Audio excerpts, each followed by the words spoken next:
Hey guys, tonight we're traveling back, way back, to a world without phones, email, or even horses, but somehow the messages still got through. You're standing in the heart of Tenochtitlan, the shimmering capital of the Aztec Empire, a city so improbably built it seems to float on water. The sun hasn't fully risen yet, but already the air carries the scent of damp stone and roasting maize. Somewhere, a flute echoes over a canal, and there you are, standing barefoot on the polished volcanic stone, rubbing your eyes awake, because today you're the message. You probably won't survive this job, just putting that out there. But don't worry, we're only pretending, and you're safely tucked into bed. So, before you get comfortable, take a moment to like the video and subscribe, but only if you genuinely enjoy what I do here. I love seeing where you're tuning in from, so drop your city and local time in the comments. Now, dim the lights, maybe turn on a fan for that soft background hum, and let's ease into tonight's journey together. The city is slowly stirring. You pad past temple walls etched with jaguars and serpents, their paint flaking in the morning damp, and step into a world that moves without wheels. Every path is for feet. Some for bare feet, some for painted sandals, but all designed for those who carry their cargo one aching step at a time.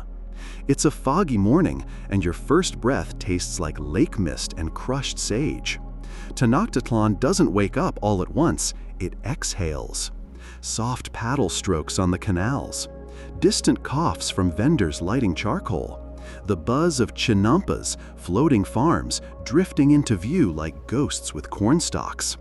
Your task today? Run. That's it. But don't think you're just jogging for fun.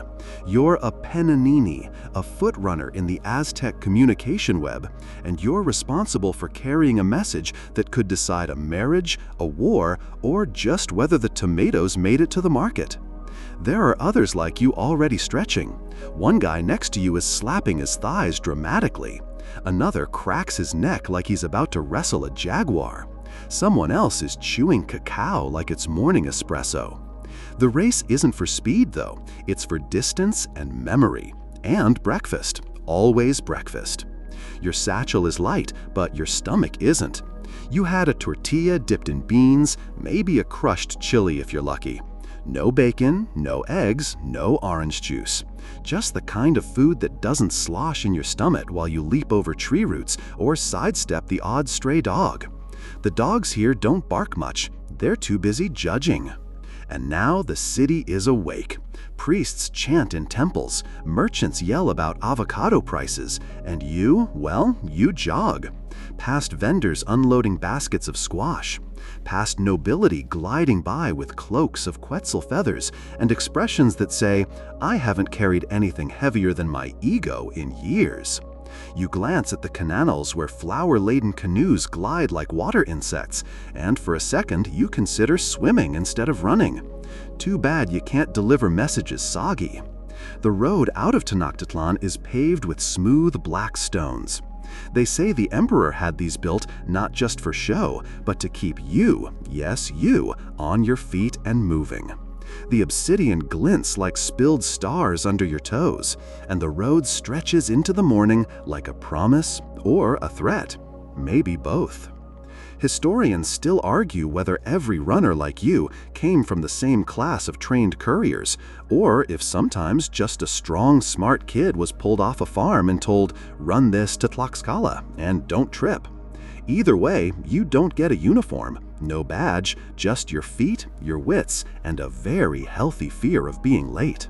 That message in your pouch could be a verbal code, a bundle of colored threads, or even a drawing if someone felt artistic. But more often than not, it's in your head. You memorized it this morning, word for word, breath for breath. One mistake and the wrong tribute is delivered to the wrong city.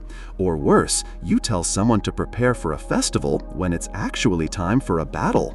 Awkward. As you run, you pass small stone markers, way stations. Each one the size of a generous chicken coop, built at intervals the human body can handle, roughly every 6 to 9 miles. Some days you sprint only from one station to the next and hand off the message. Other times, if it's urgent, you double up and keep going. Your legs don't get a vote. The landscape around you shifts subtly, from marshy lake beds filled with reeds and birdsong to dry highlands speckled with wild agave. You hear the occasional cry of a hawk or the rhythmic drum of farmers pounding corn into masa. Nature's playlist is oddly soothing. You don't get long to rest. A few mouthfuls of pulque, a milky, fermented drink from the maguey plant, gives your limbs just enough warmth to keep from locking up. Your sandals, damp with morning sweat and trail dust, slap softly against the stone as you rise. No trumpets signal your return to the road, just another nod from the station keeper and the endless path ahead. You're not just a runner. Today, you're also part of the tameme class, porters who carry everything from tribute goods to royal furniture across the empire. And while some tamemes lug crates of obsidian or baskets of cacao pods, you carry something far more fragile: information. There's no parchment in your pack, no scroll, no carrier pigeon, no tidy envelope sealed with wax and a ribbon. Why? Because paper, though technically available, thanks to a bark-based version called amatl, wasn't the postal standard for the Aztecs. Not only was it expensive to produce, it was mostly reserved for codices and high state records, not day-to-day communications. Paper messages simply weren't practical for a system this large and fast. And don't even dream of horses, or oxen, or carts. The Aztec Empire, for all its ingenuity, had no domesticated beasts of burden. Historians still argue whether the lack of pack animals shaped the entire structure of their civilization, or whether it was simply accepted as a non-issue by people who had never known any different. Either way, it means your muscles are the motor of empire. You feel that motor grind as the path shifts uphill. The air gets thinner, cooler. Every breath tastes like pine needles and volcanic ash. Trees line the road now, not reeds. Small deer sometimes dart through the underbrush, eyeing you with silent, sarcastic judgment. You think you're fast, human? Still, you press on, one step at a time. Your message today is verbal, just a few lines. You've rehearsed them more than once. Maybe it's news about a shift in tribute collection, or instructions for a priestly ceremony, or even an apology from one noble to another. The Aztecs loved good etiquette, especially when it helped prevent bloody feuds. Despite the lack of written aids, the Aztecs weren't lax about accuracy. Messengers were trained to memorize patterns, use rhythm, even incorporate melodies to help preserve exact wording. It's a bit like turning a memo into a lullaby so you don't forget it during the run. You hum the cadence now, lips barely moving. You pass a cluster of school children on the trail, walking with their teacher toward a kalmekak, a school for elite kids learning history, religion, and how to become priests or bureaucrats. The teacher sees your face, the runner's focus, and steps aside. The kids gape. One mutters something like, "I bet he's carrying word of war." The other shrugs, "Nah, he looks more like a corn tax guy." You consider correcting them, but decide to keep your mystery intact. Soon, the trail flattens, revealing a wide stretch of road known as a sakbe, a white road made from crushed limestone glowing faintly under the midday sun. Originally a Maya invention, these elevated causeways were absorbed into the Aztec network. They shine in the sunlight like veins of bone, connecting city to city across regions as diverse as they are demanding. You feel faster now. The smoothness of the sakbe is a gift after miles of craggy hills. Your sandals kiss the surface lightly, almost dancing. But the heat's rising. And unlike cities with shady alleyways or indoor corridors, the sakbe offers no shelter. Only sky above, white glare below, and the sound of your own breath in your ears.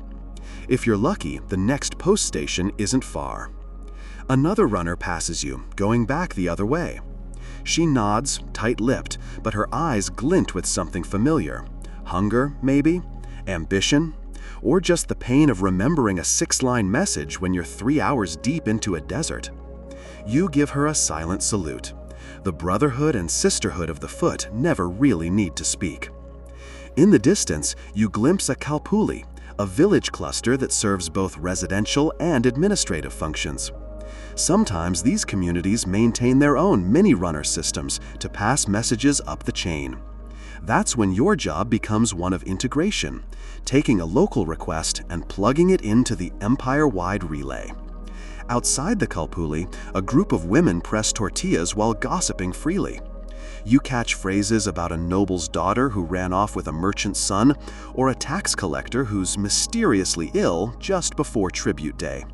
You smile.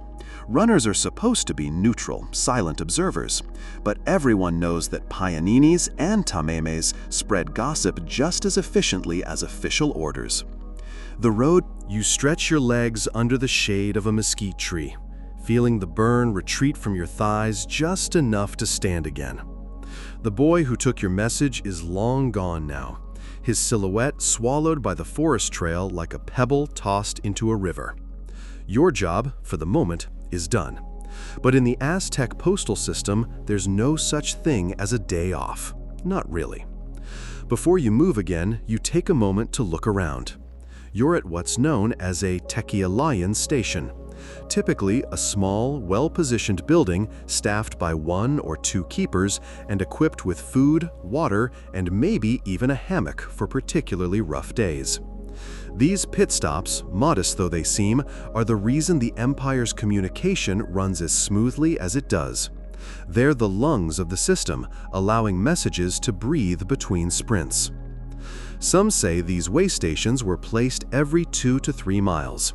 Others suggest it varied with terrain, closer together in the mountains, farther in the plains. Historians still argue whether the Aztecs inherited this structure directly from the Maya, who used similar runner systems centuries earlier, or developed it independently with only minor influences. Either way, the idea is genius in its simplicity. One runner sprints a short leg, hands off the message, and the next is fresh enough to continue without delay. You rinse your face in a small stone basin, watching the dust swirl down the sides. No mirrors here, but you imagine what you must look like. Cheeks flushed, eyes a little wild, shoulders tense but proud. You don't wear a uniform exactly, but runners are easily spotted by their light clothing, woven headbands, and occasionally feathered pouches or insignias from noble houses.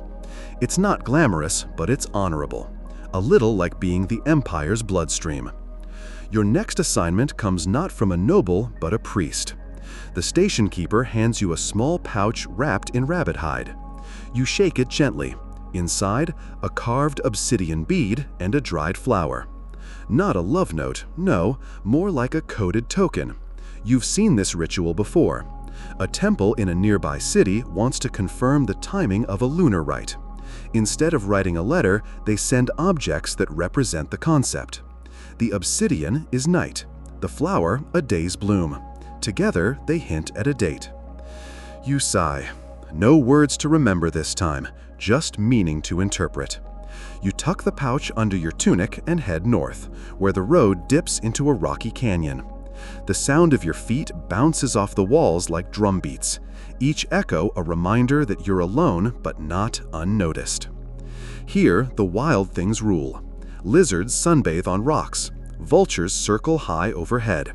Somewhere in the thickets, a jaguar dozes, probably too full of armadillo to care about a bony little runner like you. Still, you keep your knife close. Runners may be fast, but they're not invincible. You wonder sometimes how many messages never made it. How many runners were lost to beasts, landslides, rival clans. There's no census for the fallen couriers of the Aztec world, no statue carved in their honor. But without them, the gears of empire would grind to a halt. The path narrows and you cross a small rope bridge over a stream so clear you can count the pebbles below. A farmer waves from his maize field on the other side. You wave back, but don't slow. You're on duty. Always on duty. Midday sun punches through the treetops and the air grows syrup thick. You stop at a small shrine, a common fixture along runner paths.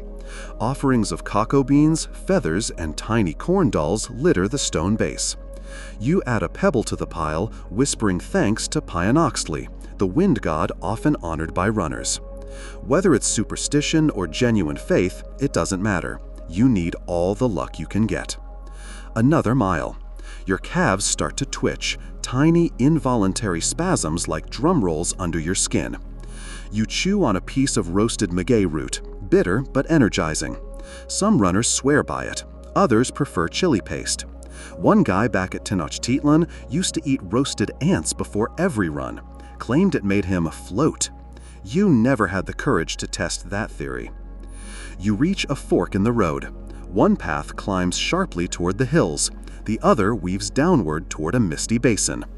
No signs here, just memory. You close your eyes, picturing the last map you saw etched in sand back at the station. Left for the temple city. Right leads to a dead-end lake settlement. You trust your legs. They veer left without hesitation.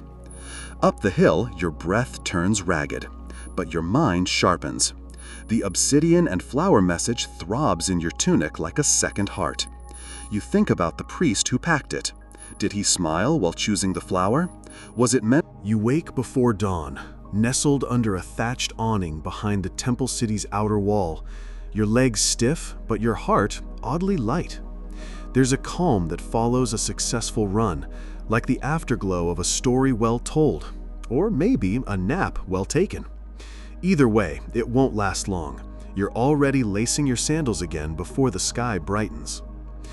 Today's route won't be long, but it will be weird. You're heading to a merchant town known for its love of riddles. Yes, riddles. You've learned to expect this sort of thing. Each region of the empire has its quirks, and some towns insist on making runners earn their entry. In this case, by solving a local puzzle or offering a proverb before stepping past the gate. You sigh. You should have studied more poetry when you had the chance. You set off again, not sprinting this time, just an easy trot to get the blood moving. The jungle thins as you enter grasslands dotted with ancient stones, some etched with glyphs so old even the local priests shrug when you ask about them. Some say they're from before the Toltecs, others whisper they're marks left by gods who walked the earth. Historians still argue whether these petroglyphs had linguistic meaning or were simply decorative, an early form of bragging rights in rock form. You reach the riddle town before breakfast. A boy no older than 10 guards the gate with a stick and a smirk. What walks without feet and speaks without a mouth? He asks. You pause. He's added a new one. Of course he has. You tap your chin. Smoke, you answer finally, from a fire. He frowns.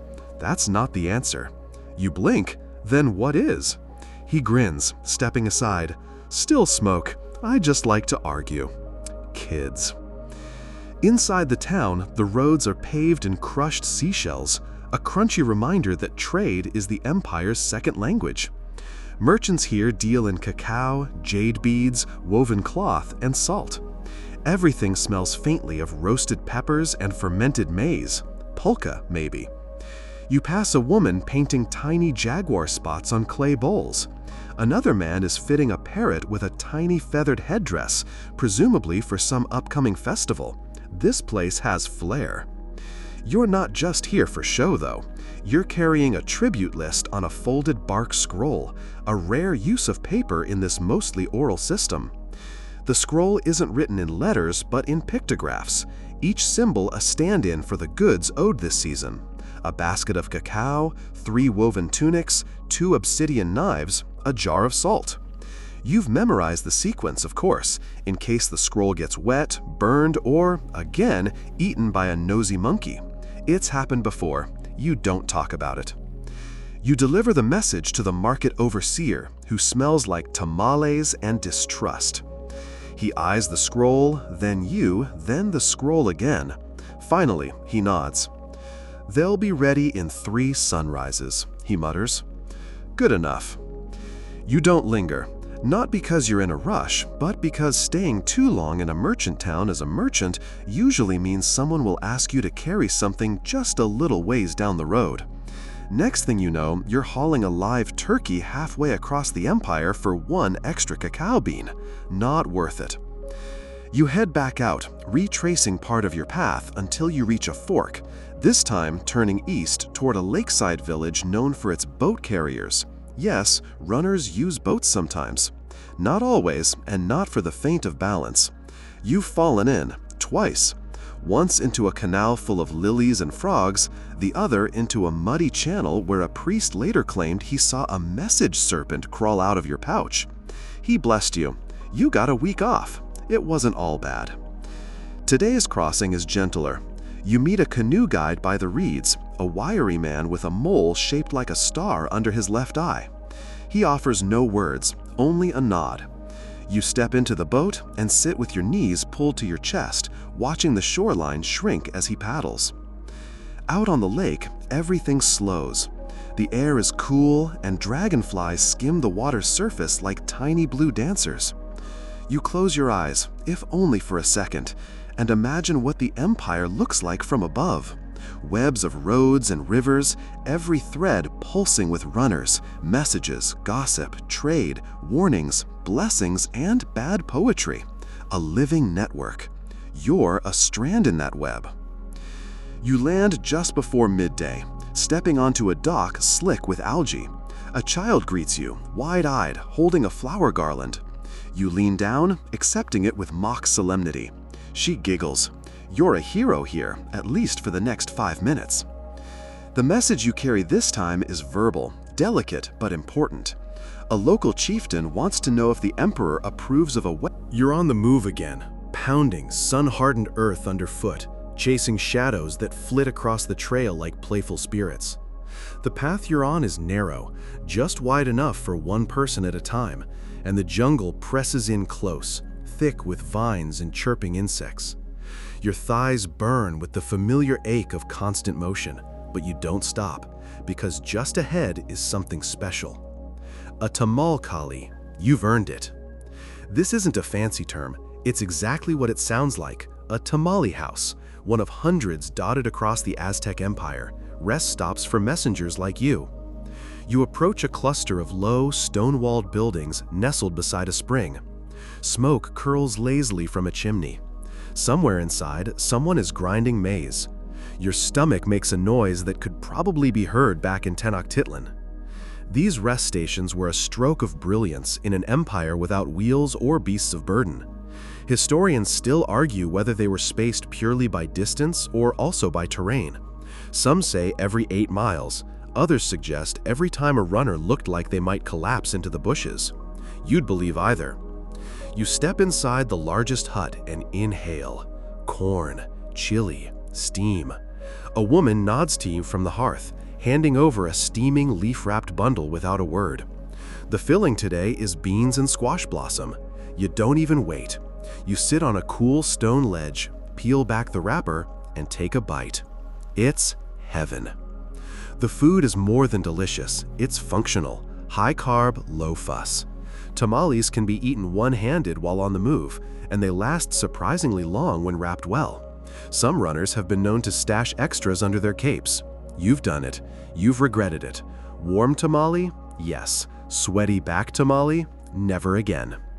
After eating, you refill your gourd with fresh water and dunk your head in the spring for good measure.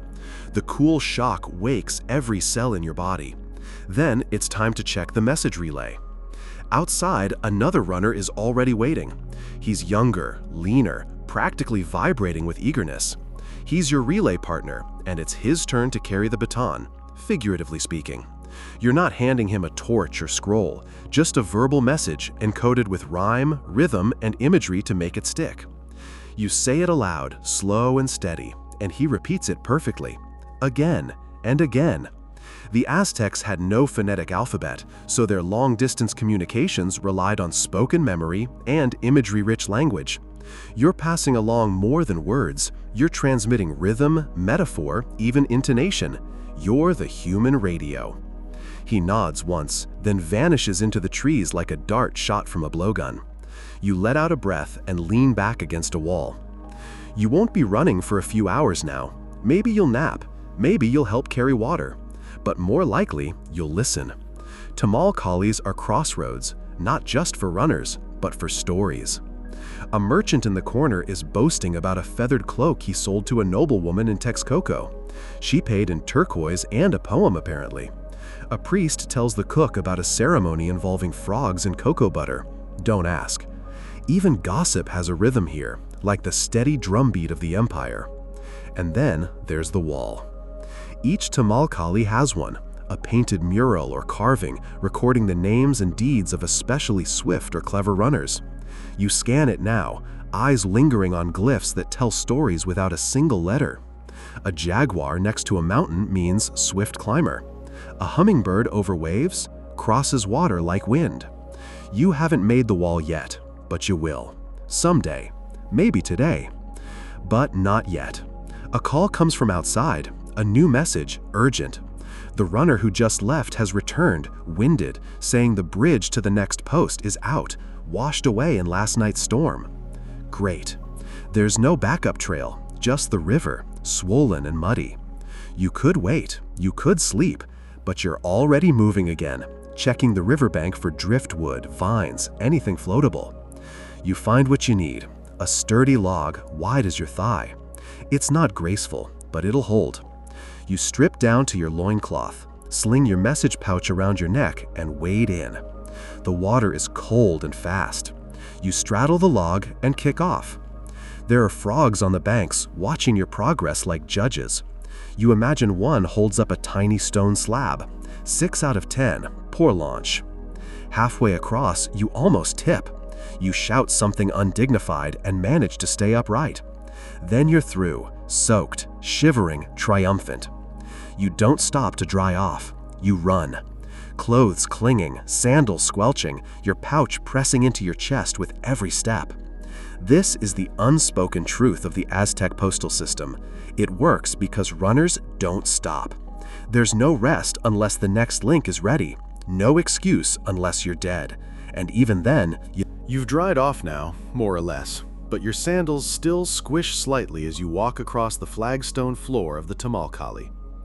There's another runner here already, humming while sharpening the end of a walking stick. You exchange nods, barely more than a blink. In this job, camaraderie is real but minimal.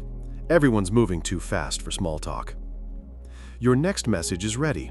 It's a clay token pressed with a unique stamp, a jaguar paw over 2 hills. You don't need to be told what it means. It's a summons. A noble from the southern provinces is being called to the capital. Whether for praise or punishment, no one knows. Or if they do, they're not saying.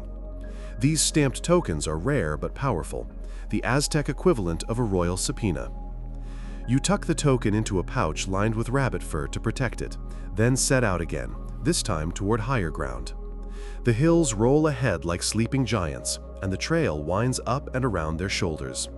Your legs burn as the incline steepens, but your mind stays busy. You're remembering the last time you delivered a token like this.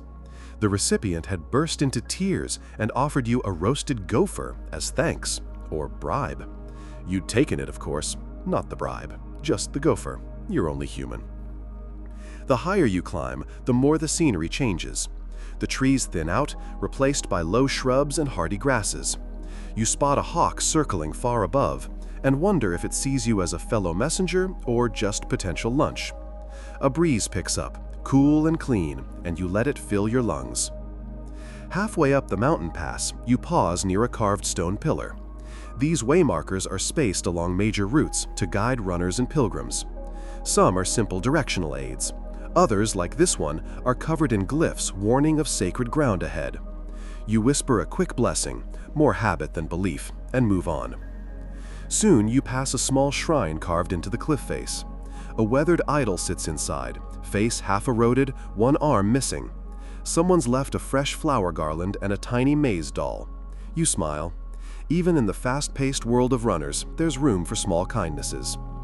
Historians still debate whether runners themselves often paused at such shrines or whether they mostly ignored them in the rush of duty.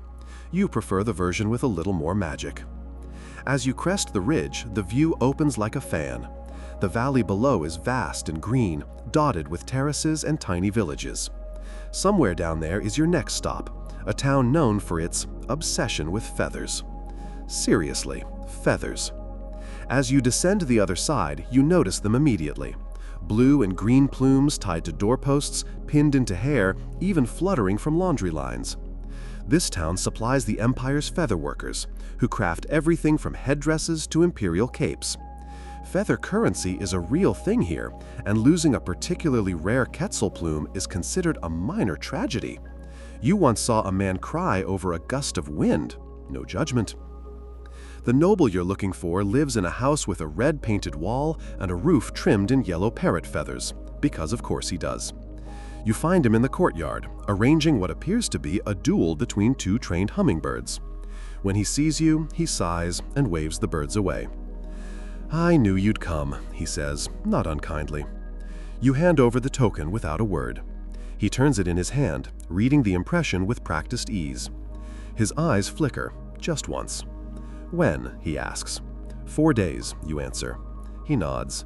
"Then I'd better pack." You're already backing away when he calls after you. "Do you ever wonder," he says, "how many messages like this get lost?" You tilt your head. "More than we know, fewer than we fear."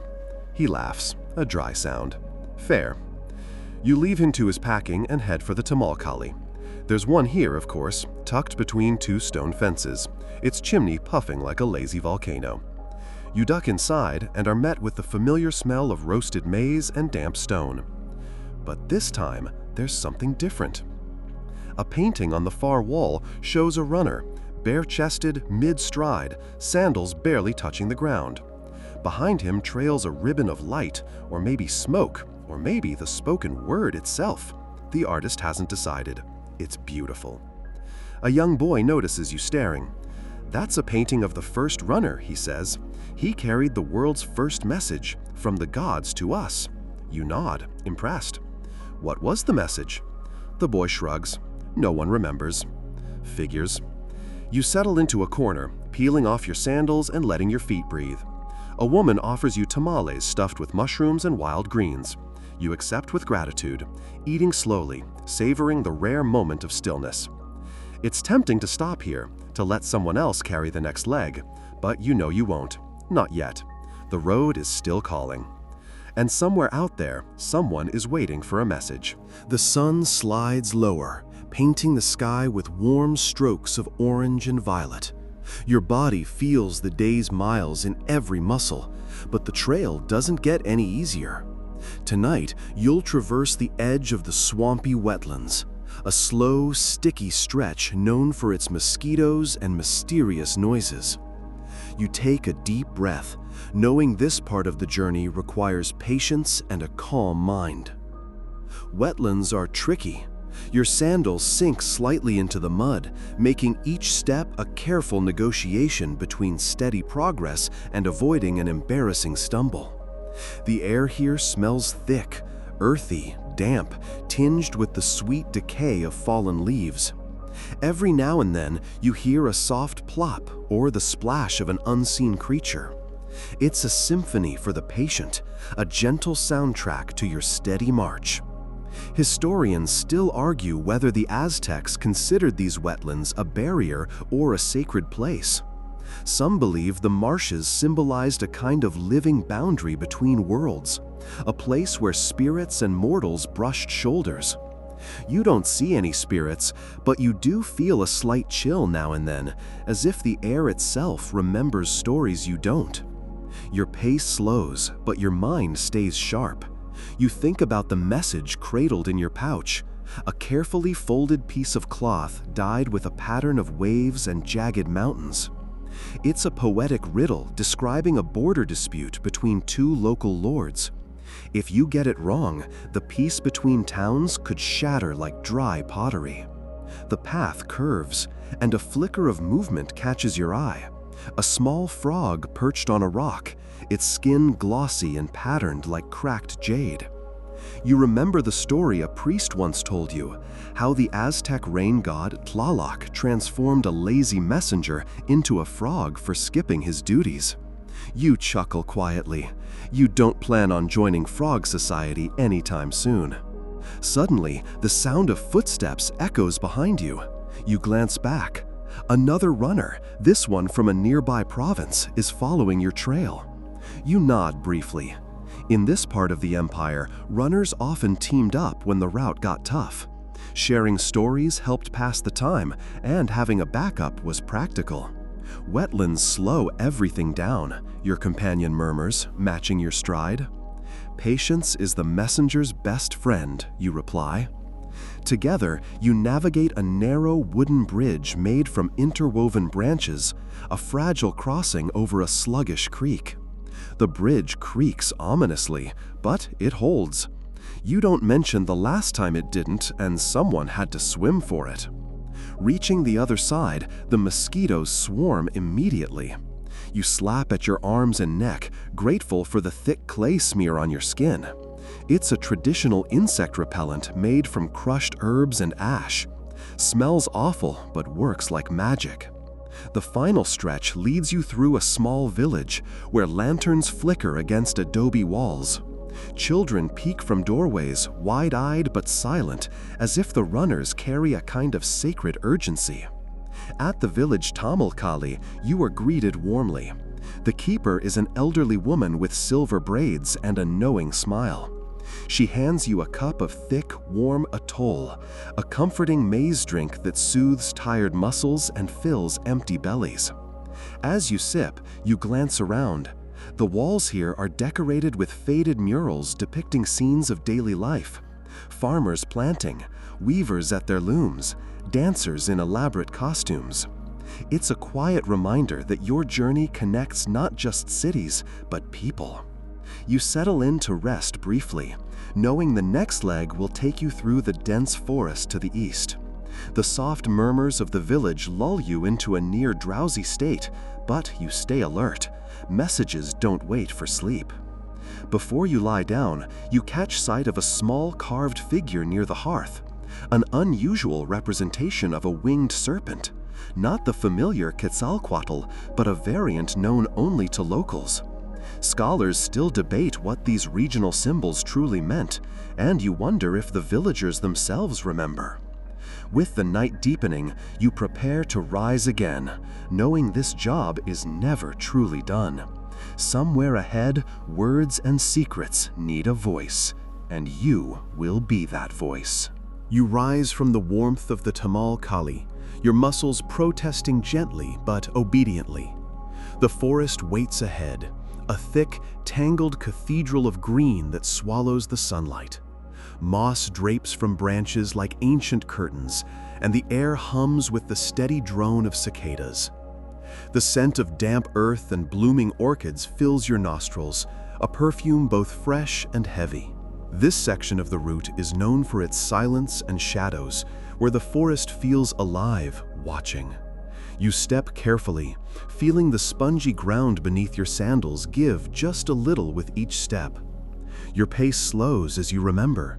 The Aztecs believed some parts of the forest were home to teoyotl, heart spirits that guarded secrets and tested travelers. You can't help but glance around, half expecting a pair of glowing eyes to peer back at you. You carry a message sewn into a leather pouch, an intricate map depicting trade routes and sacred sites. Unlike the verbal codes you memorized earlier, this one requires delicate handling. It must reach the merchants in Tlatelolco, the great marketplace, without damage. Along the path, you pause near a peculiar tree whose bark is carved with tiny glyphs.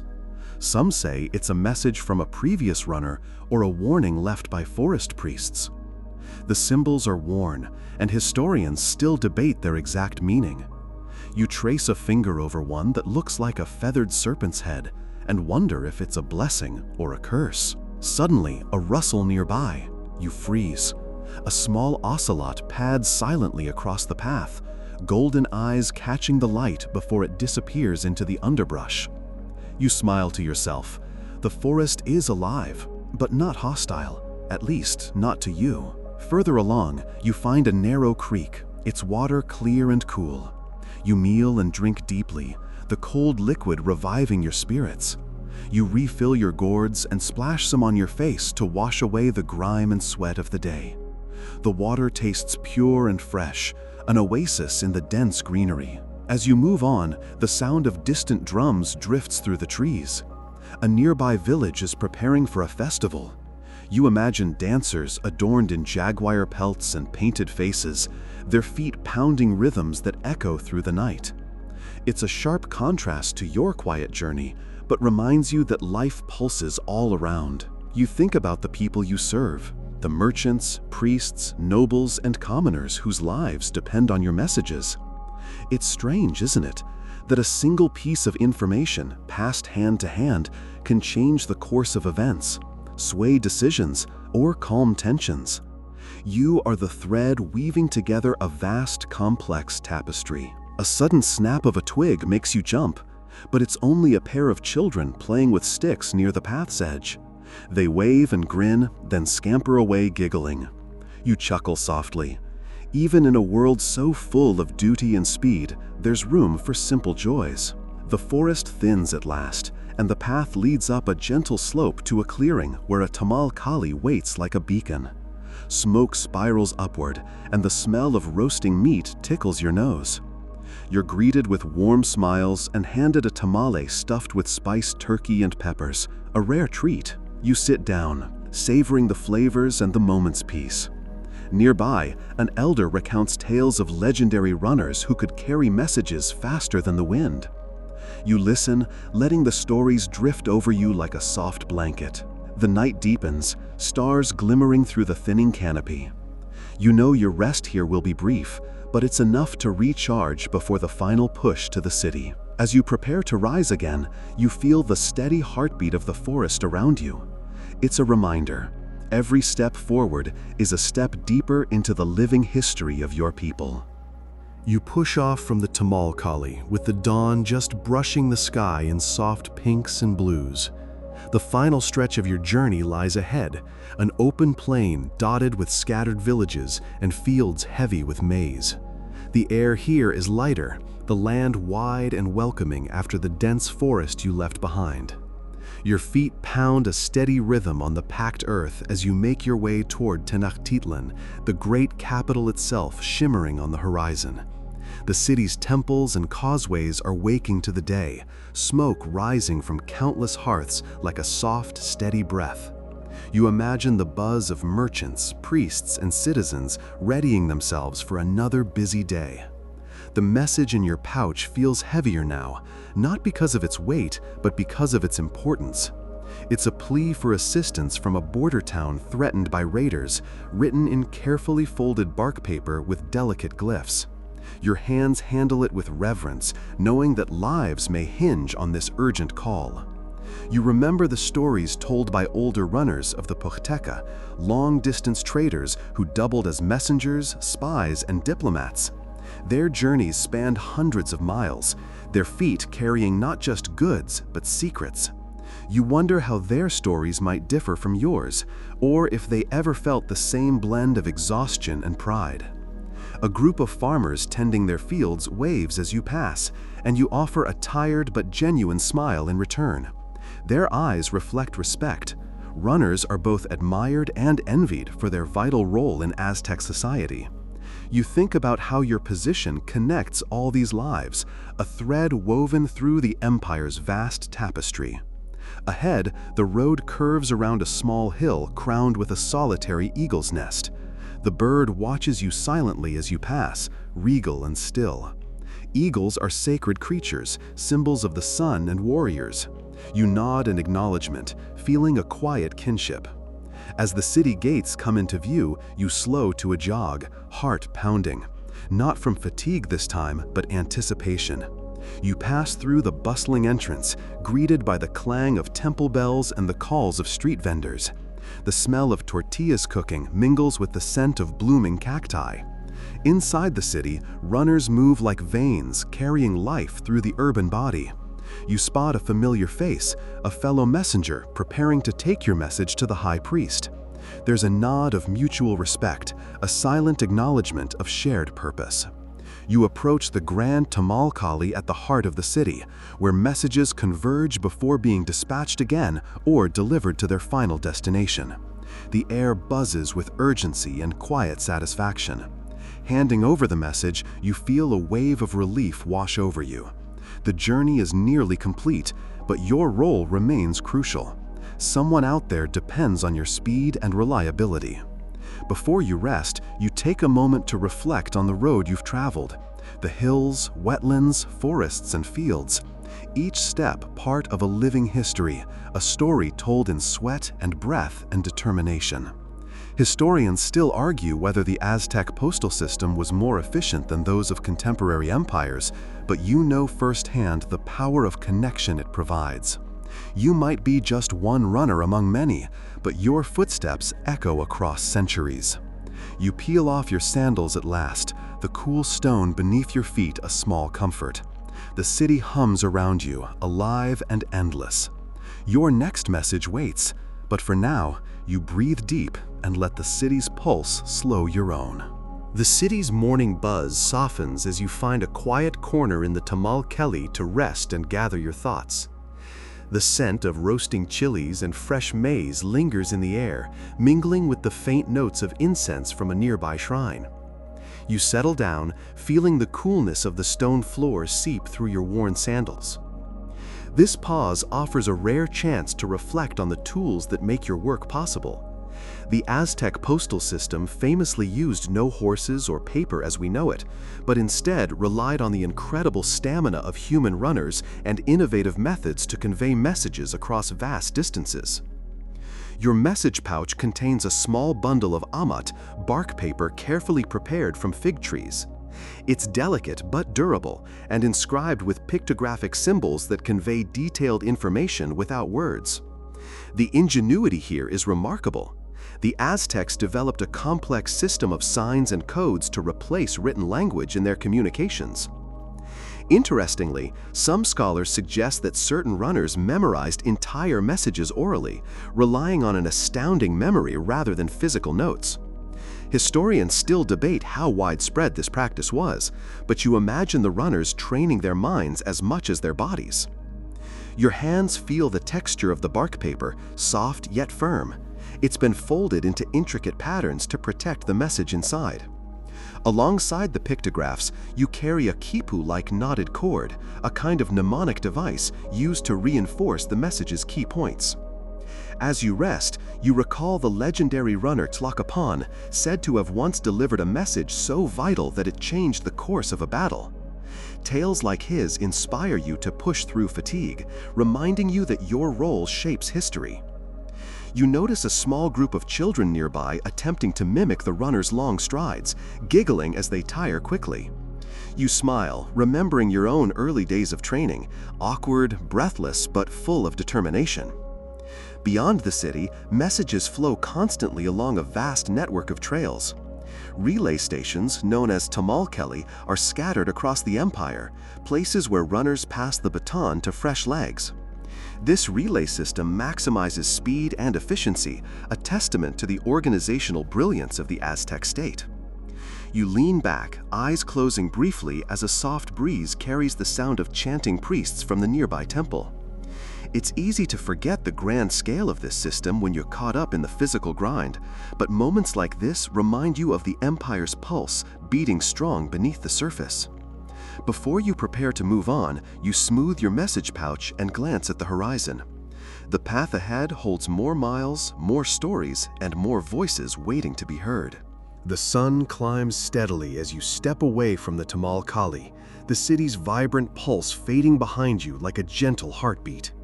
Ahead lies a rugged stretch of terrain, a rocky highland plateau where the wind plays tricks on your ears and the landscape feels both ancient and alive.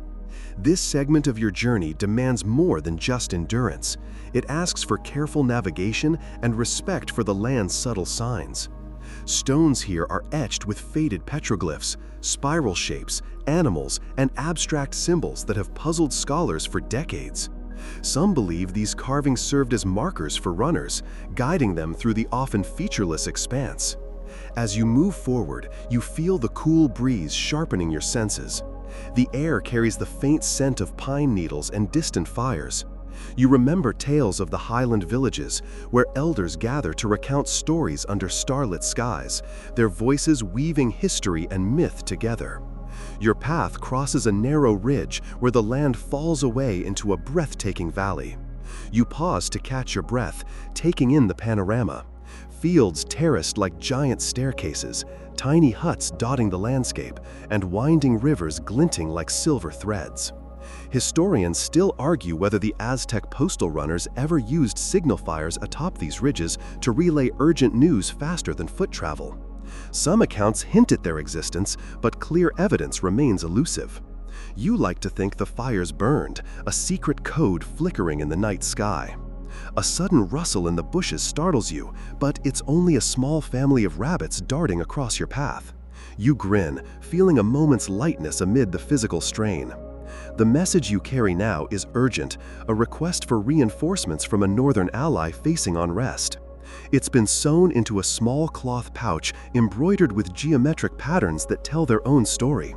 The artistry reminds you that communication was as much about beauty and symbolism as practicality. You imagine the craftspeople who made these pouches, their nimble fingers weaving threads of meaning along threads of fabric. It's a reminder that every part of your role connects you to countless others, artisans, warriors, farmers, and rulers alike. The highland wind picks up, carrying whispers that seem to echo from long ago. You remember the story of a messenger who once outran a mountain storm, delivering his message just as thunder rolled in. You hope your own journey will be less dramatic but equally successful. As you descend toward the next relay point, the trail narrows and becomes rocky, demanding focus. You steady your footing, mindful not to twist an ankle or stumble.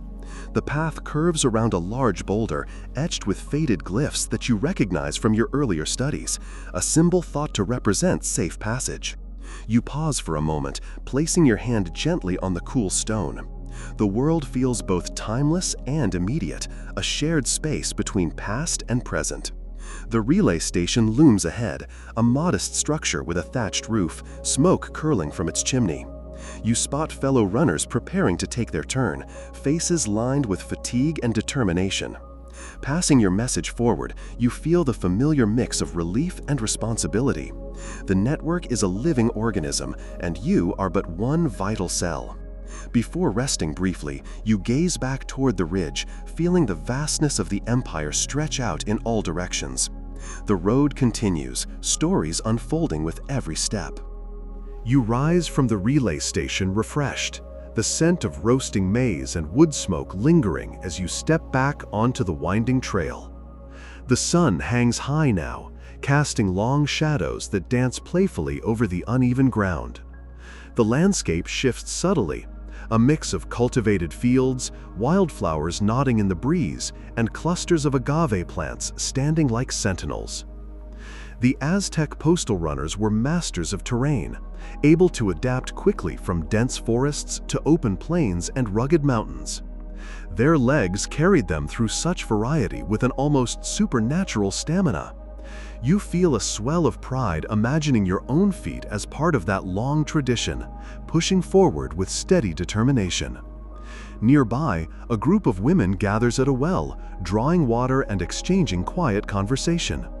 You pause briefly, noting the pottery vessels balanced expertly on their heads, each decorated with patterns that tell stories of lineage and place. Communication here isn't just through messages, but woven into everyday life. The current message you bear involves the delicate topic of food supplies, a shipment of cacao beans delayed by rain. Cacao was more than just a treat, it was currency, medicine, and a symbol of status. You think about how such a simple commodity could carry so much weight in the empire's balance. Interestingly, some scholars speculate that messages about food and trade might have been prioritized differently from military communications. Historians still argue whether certain routes were reserved exclusively for specific types of messages. You like to imagine that every piece of news, from the mundane to the momentous, had its own rhythm and path. As you continue, you cross a small stone bridge spanning a gentle river. The water glistens in the sunlight, and you can hear the distant calls of herons nesting nearby. You pause to drink from your gourds, the cool liquid refreshing your parched throat. A peculiar sight catches your eye. A line of ants carrying tiny leaves back to their colony, a living testament to nature's own postal system. You chuckle softly, marveling at the parallels between their work and yours. Ahead, the trail narrows once more, winding through a grove of towering cypress trees whose bark smells faintly of spice and pine. You slow your pace, feeling the dappled sunlight warm your skin as you pass. The path leads to a small village known for its skilled weavers, whose textiles are prized across the region. You imagine the colors and textures of their work, the stories woven into every thread, much like the messages you carry. At the village edge, you're greeted with curious eyes and shy smiles. Children watch your every move, fascinated by the pouch and the worn sandals that mark you as a runner. One bold child offers you a wildflower, which you accept with a grateful nod. You settle briefly under a sprawling tree, the shade a welcome relief. As you rest, you reflect on the network of people, messengers, artisans, farmers, and leaders that keep the empire connected. Each plays a part in the grand narrative, and you are the living thread weaving their stories together. You push away from the welcoming shade, the weight of your message feeling lighter after the brief rest. The afternoon sun casts a golden glow over the rolling hills ahead, softening the landscape into warm hues of amber and sienna. The path winds gently through wild grasses that brush your calves, their whispers blending with the distant calls of birds. This leg of the journey takes you into territory where the Aztec influence mingles with the traditions of neighboring peoples.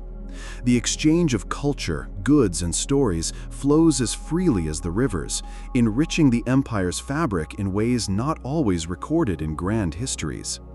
Your message now concerns an upcoming festival, a ritual celebrating the maize goddess, Sentiotl.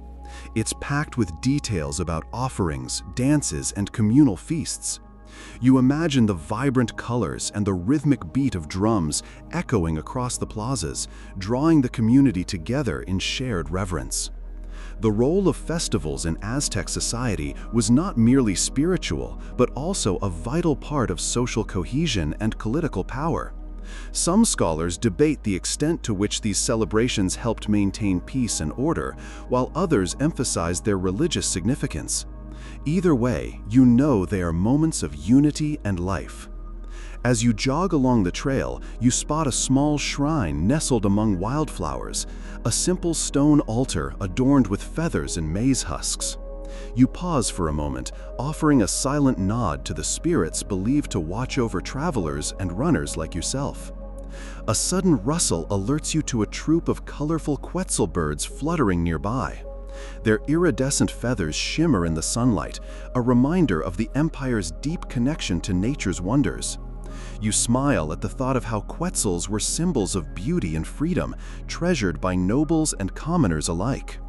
You think back to the peculiar tradition of using powdered jade as a cosmetic, a practice still mysterious to some historians. It's one of many quirky details that make the Aztec world feel alive and tactile, not just a distant memory. The trail bends toward a hilltop where you glimpse a gathering of warriors practicing spear throwing. Their focused movements and quiet discipline remind you that every message you carry could be linked to their next mission, their next battle. You quicken your pace, heart beating steadily, the physical rhythm matching the pulse of the empire itself. The road beneath your feet is more than dirt and stone. It's a living artery carrying life, news, and hope. Ahead, the village of your next stop comes into view, smoke rising lazily from cooking fires. You can almost taste the roasted chilies and hear the soft murmur of conversation waiting to greet you. As you approach the village, the air grows thick with the aroma of cooking tortillas and simmering stews. The sounds of laughter and chatter drift toward you, mingling with the occasional clatter of pottery. The villagers seem to be preparing for a communal meal, an event that brings everyone together in shared comfort and tradition.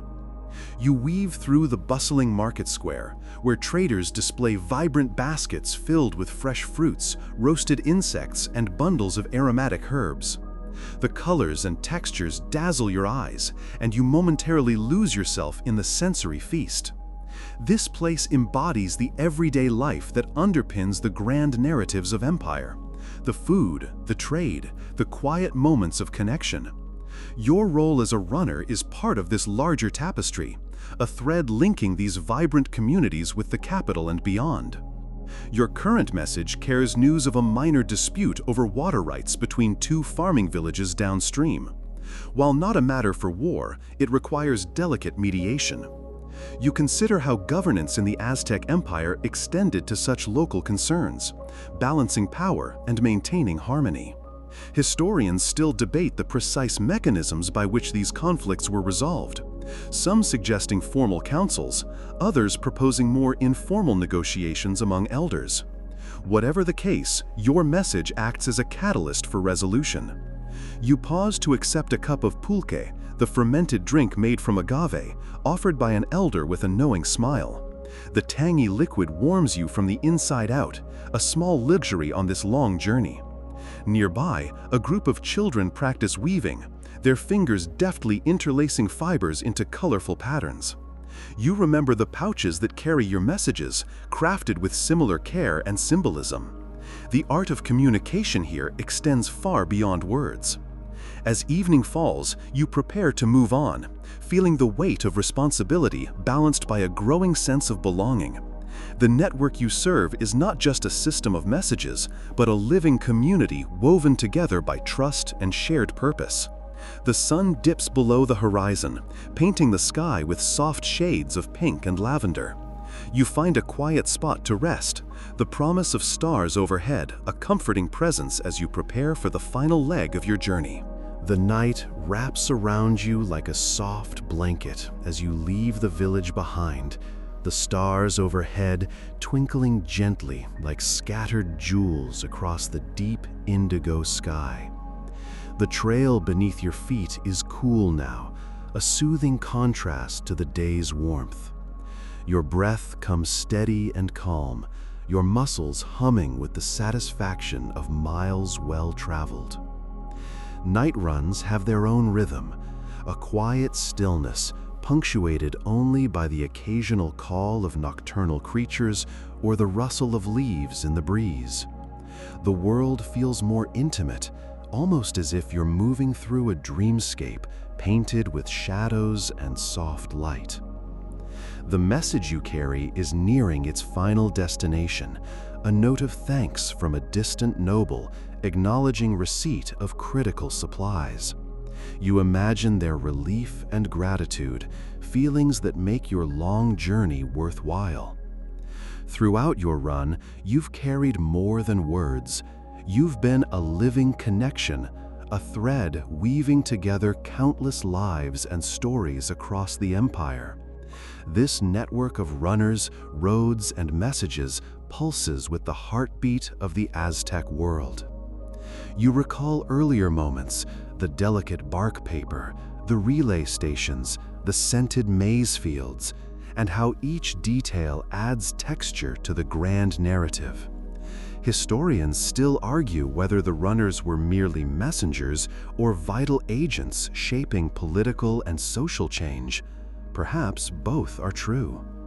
Ahead, the city lights begin to glow softly, welcoming you back like an old friend. You slow your pace, savoring the cool night air and the comforting rhythm of your footsteps. Your body aches, but in that ache there is pride and purpose. The road you travel is ancient, yet ever alive, carrying messages, hopes, and histories. As you reach the final relay station, you hand off your message with a tired smile. Your journey ends here, but the story continues, carried by others who share your path and your calling.